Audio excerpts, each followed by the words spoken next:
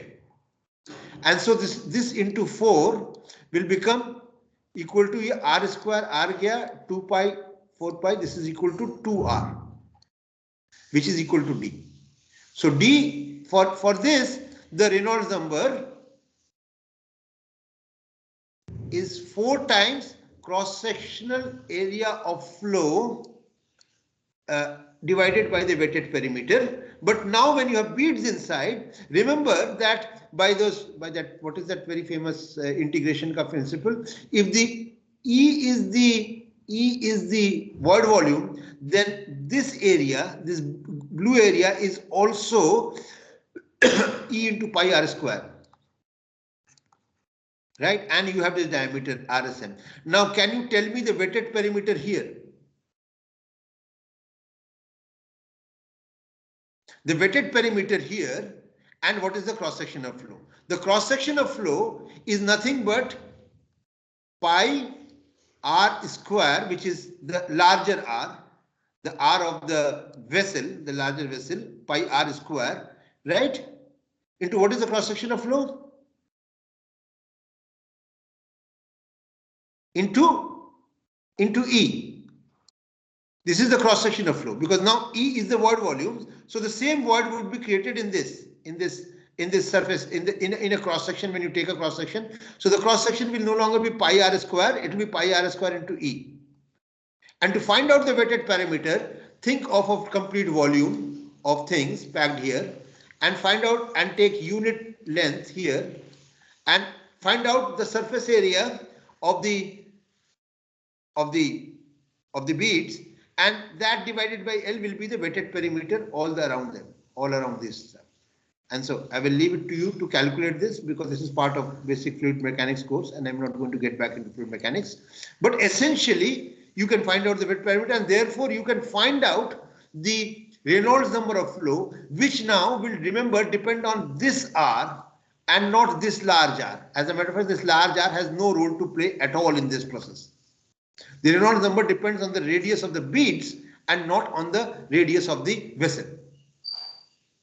And therefore, the flow rates usually, when R is very small, remember rho V d by mu. So d is very small. So Reynolds number, remember, is rho V d by mu. And this d is now the diameter, given by this formula. So d is very small. So Reynolds number becomes very small. So you have only laminar flow taking place. This is the same problem with cells. In cells also, all life is below Reynolds number of 1. So there is this fantastic book called Life Below Reynolds Number of 1, which has been written by one very nice physicist, or I think chemical engineer physicist or physicist, about cell biology and what happens, how things move inside a cell, because the Reynolds number is very, very less than 1. So water becomes as viscous as coal tar. Okay, so the viscosity, effective viscosity, and the movement of molecules is very, very slow. Okay, anyway, let me forget this and let me go back to this. Let me go back to my basic point. Oh, we are running out of time. So very quickly, so we immobilize and we cannot increase surface areas tremendously, because we have to reduce, and as we make these smaller, if the beads are smaller, the delta P is higher. If R is less, delta P is high. That's common sense also. And so we can increase enzyme loading only by putting the material inside, by putting the enzyme inside the beads. And if you put it inside, then the substrate here has to diffuse right up to inside here before it can react. But even if it is on the surface, as we were talking about, even if it is on the surface, so this is what is we call as external mass transfer. External mass transfer issues. And we solve this. The reason for external mass transfer is that, remember your fluid mechanics, there or diffusion, there is a film of liquid around this. The substrate concentration here is S, bulk, which is what you are seeing, which is what you see, the bulk. But the enzyme sees a lower concentration. S. So, and we can talk exactly of same problems of mass transfer. We can talk of a film diffusion coefficient, and this is the film of substrate because enzyme and the film of product. So the bulk substrate concentration is S bulk here. The actual substrate concentration on the surface of the bead is S, and so K S naught or S bulk minus S is equal to the rate of diffusion, where K is the diffusivity, which is actually dE by delta, where delta is the imaginary film, dE by delta, where dE is the diffusivity and delta is the imaginary thickness. Are you familiar with this stuff? For mass transfer, you would have done this. Yeah, so this is the mass transfer rate, and this then has to match with the rate of reaction, which is V max S upon Km plus S. Remember that this S is this S. So it is, so this S is this S, not this S. This is what you experimentally measure. You know, this is measured by experiment. But this S is not known to you. But this S has to be calculated by matching the mass transfer rates with the reaction rates. And how we handle this is really a problem of external mass transfer plus reaction. So it is a reaction plus diffusion reaction. So reaction plus diffusion is how you want to handle this problem. And this is how you handle external mass transfer. And in internal mass transfer, of course, you have even more trouble because you have a complete gradient across the radius. You will have a gradient of substrate going down from at R is equal to R is equal to 0. You will have a gradient. This may go to, so the substrate will have the substrate will fall as it goes inside. It may even reach 0. It may reach some value. The inside of the core may not even be utilized. The substrate may not. So this part of the enzyme may not even be used. As a matter of fact, in industry, we wanted to buy large beads, and we were offered, and we actually ended up buying and found it very useful. We found somebody selling us immobilization beads where the pores, very fine pores, because the enzyme has to go in, right? And the substrate has to go in. So all such beads are porous beads by definition. You can well imagine that if you want to immobilize enzymes, you have to buy porous beads.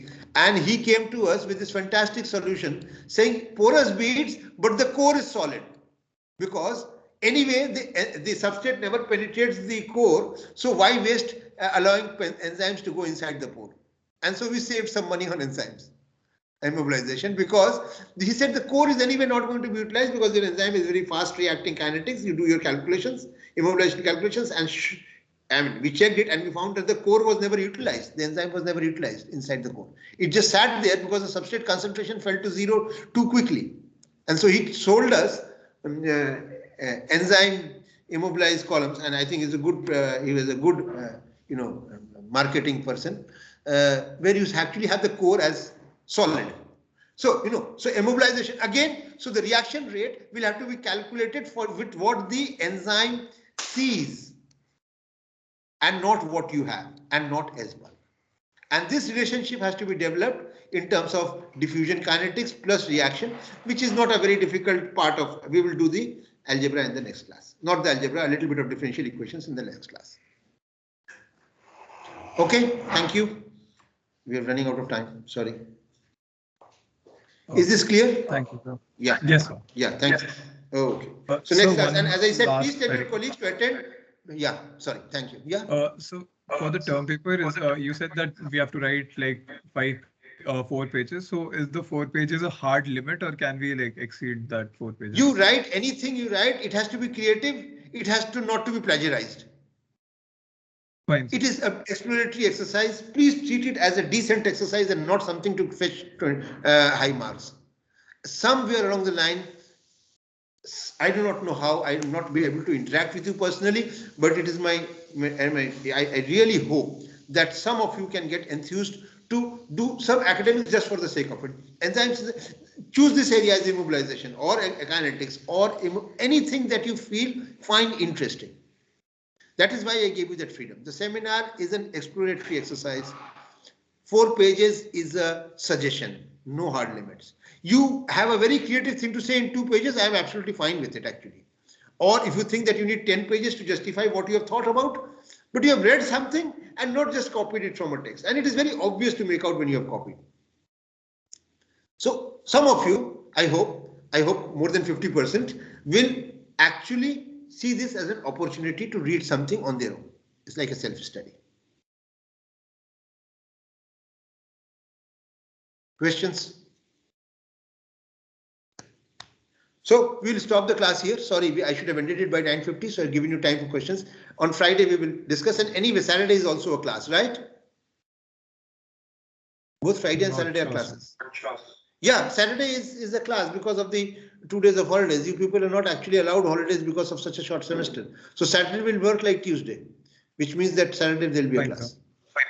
Okay, thank you. Thank you. Thank you, sir. Thank you, sir. Thank you.